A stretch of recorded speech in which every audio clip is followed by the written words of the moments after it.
तो ये क्वेश्चन करते हैं जो बोर्ड में बार बार आता है कि cottage industry produce a certain number of pottery articles in a day. It was observed on a particular day that the cost of production of each article in rupees was 3 more than twice the number of articles produced on that day.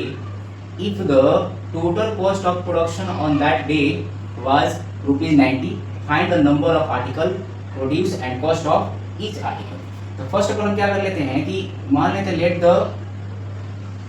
Late the number of article be x मान लीजिए. तो cost of article कितना हो जाएगा? Cost of article ये हो गया आपका, जो आर्टिकल का क्वांटिटी है उसे कितने 2 टाइम्स मोर देन 3 है, 2x प्लस 3 हो गया. और टोटल कॉस्ट कितने आ रहे हैं? टोटल कॉस्ट एक आर्टिकल को प्रोड्यूस करने में 90 रुपीज़ आ रहे हैं. और फाइनली इसका कितना हो जाएगा? हम अगर अकॉर्डिंग टू क्वेश्चन से करेंगे तो ये हो गया x into 2x plus 3 equal 90. अब इस x से मल्टीप्लाई करेंगे तो ये हो गया 2x स्क्वायर और ये हो गया 3x इक्वल 90. इस 90 को इस साइड लेके आएंगे, ये हो गया 2x square plus 3x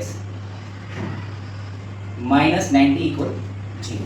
first term to last term क्या कर लेते हैं? मल्टीप्लाई. उसके बाद उसे ऐसे फैक्टर करेंगे कि उसका ऐड या सब्सट्रैक्ट करने पर प्लस 3x आ जाए. तो 92 जा 180 x square plus minus minus. अब इसको दो भागों में ऐसे फैक्टर करते हैं कि ऐड या सब्सट्रैक्ट करने पर 3x आ जाए. तो 180 अगर फैक्टर कर लेते हैं कहीं अलग, ये हो गया 90, ये हो गया आपका 45, ये हो गया 15 और ये हो गया 5. 5 3 जा 15 और 3 2 जा 6, 6 2 जा 12. यानी कि हमारा फाइनल फैक्टर बैठ गया कितना? 2x square plus 15x minus 12x minus 90 equal 0. देखिए 15x में अगर 12x से मल्टीप्लाई करेंगे तो आ जाएगा हमारा माइनस 180x स्क्वायर. 15x में से अगर 12x माइनस कर ले तो प्लस का 3x आ जाएगा. इस तरह से हमारा फैक्टर बैठ गया. अगर हम इसको इस साइड लिख लेते हैं, कॉमन लेने में भी और आसानी होगी. 2x स्क्वायर माइनस 12x, इसको कर लेते हैं इस side 15x minus 90 equal 0. 2 common ले लेते हैं, 2x तो हो गया ये कितना x माइनस 6 और ये हो गया अगर प्लस 15 कॉमन ले लेते हैं तो x माइनस और ये हो जाएगा 15 6 90 इक्वल 0. कॉमन जो लिए हैं उसको एक ब्रैकेट में लेते हैं. 2x plus 15 into x minus 6, दोनों में सेम वैल्यू कोई एक ले सकते हैं.